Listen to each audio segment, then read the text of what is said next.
Il advint qu'un brave voiturier, passeur ou cocher d'eau, homme simple et bien peu bavard, ne disposait pour seul revenu que d'un modeste bateau pour transporter les gens qui voulaient aller de manière plus commode d'un endroit à l'autre le long de la rivière.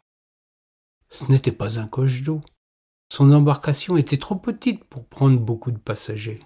Non plus qu'un taxi, le mot était alors inconnu dans nos régions.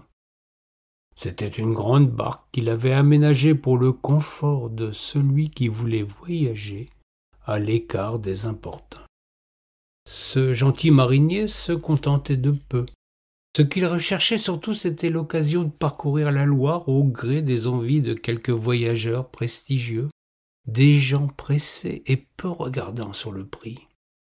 Il naviguait en toute saison, quand les autres restaient à quai faute d'eau ou de conditions propices. C'est ce qui avait fait son renom.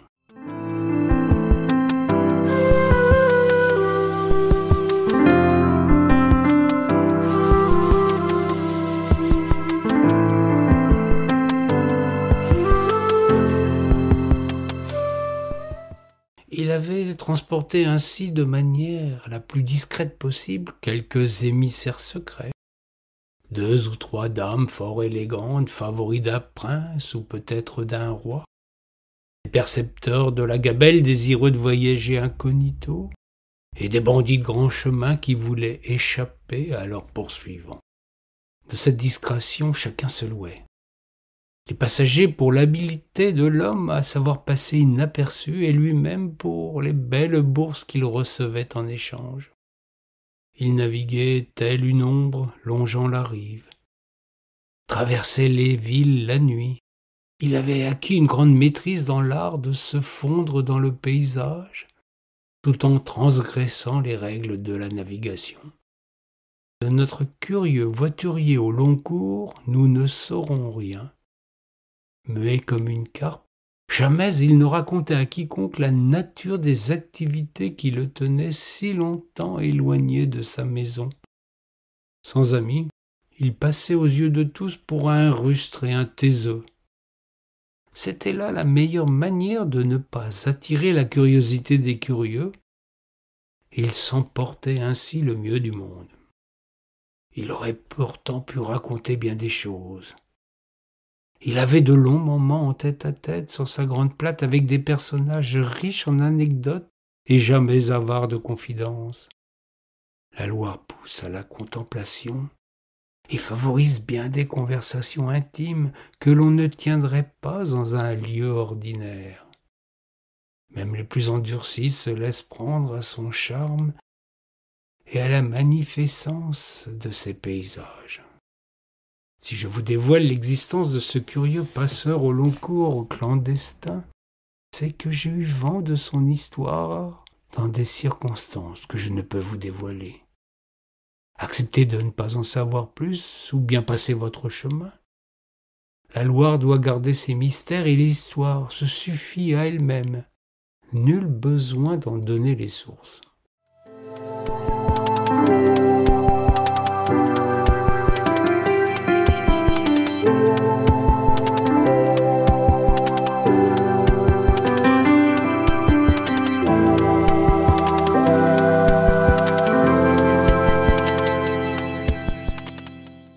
Notre passeur reçut un jour un client qui, de prime abord, ne différait pas des autres. L'homme, soucieux de ne pas se montrer, donna un rendez-vous dans un lieu à l'abri des regards et ne dit rien de sa véritable identité. Il voulait, dans le plus grand secret, faire un long trajet pour quitter une terre sous la conduite du roi de France et s'en aller à la rencontre d'un représentant du duc de Bourgogne. Rien n'est pire que d'avoir affaire à des fourbes et des traites.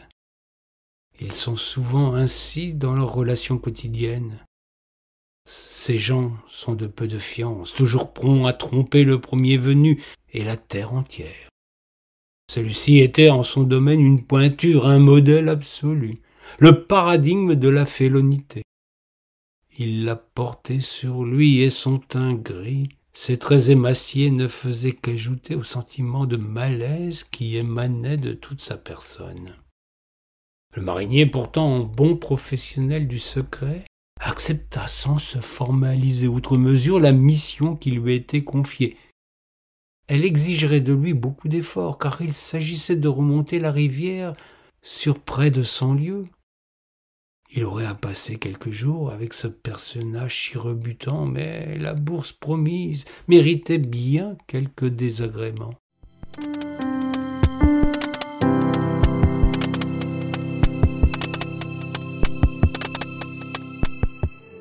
C'est quand ils furent seuls sur l'eau que le navigateur comprit que ses pressentiments étaient bien en deçà de la réalité.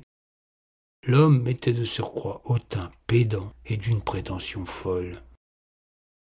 Toutes les fois où il rompait le silence pour passer le temps en daignant s'adresser au marinier, il usait d'une langue confuse, d'un discours méprisant et n'écoutait jamais les réponses de son interlocuteur. Le voyageur avait un avis sur tout, en faisant part en de longues explications savantes et hermétiques. Il raisonnait, ratiocinait, pérorait, jabotait, soliloquait parfois. C'était alors un moulin à paroles incompréhensible pour le commun des mortels. Et son brave interlocuteur de circonstance avait déjà beaucoup à faire pour remonter un courant puissant à la force des bras ou du vent. Le travailleur de l'eau comprit bien vite qu'il était inutile de perdre son temps à lui répondre. Il en prit aisément son parti tant l'autre ignorait ses remarques souverainement. Ce douteux passager, le pire des malotrus, des gougnafiers et des prétentieux, savait tout sur tout et n'avait que faire de la vie d'un homme qu'il jugeait bien trop médiocre pour se donner la peine de l'écouter. Jamais voyage ne parut aussi long et pénible pour le pauvre bonhomme. Mais la récompense promise valait bien de supporter cet abominable jaboteur.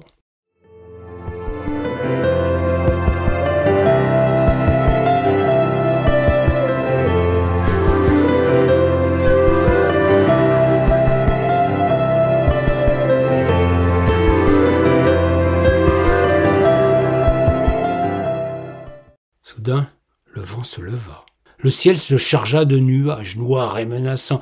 Les animaux, les oiseaux surtout, manifestaient leur inquiétude, pour qui savait les comprendre. Et c'était le cas de notre passeur.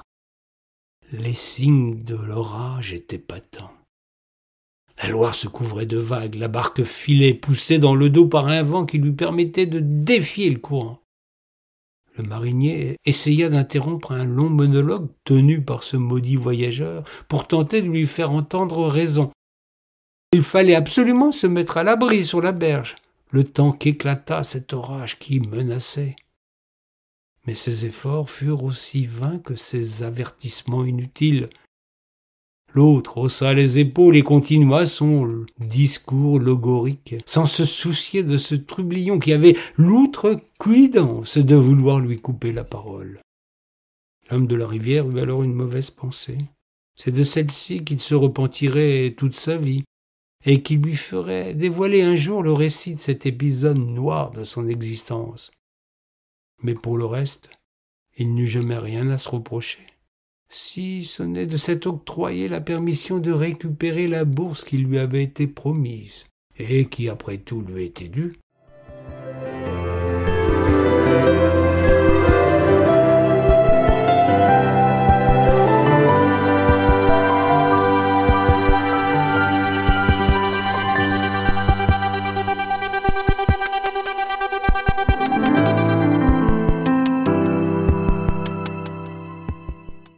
La barque devint incontrôlable.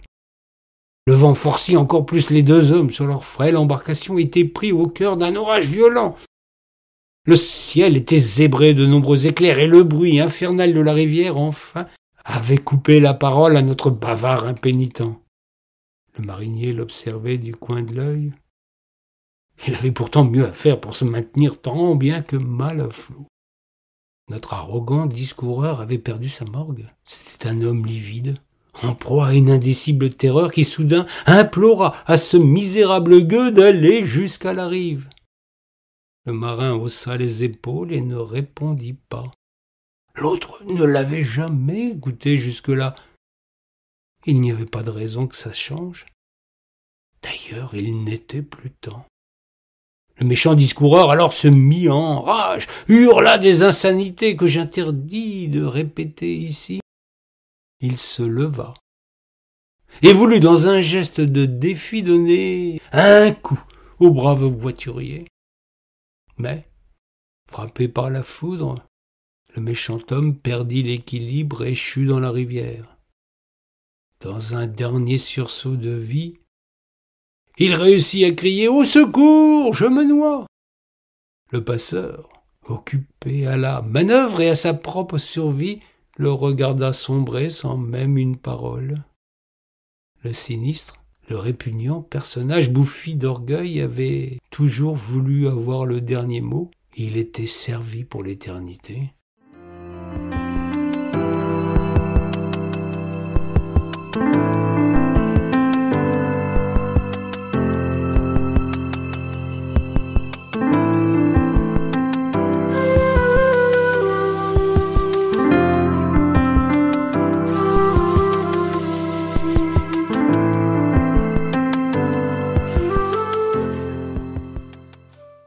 C'est ainsi que me fut rapportée cette histoire.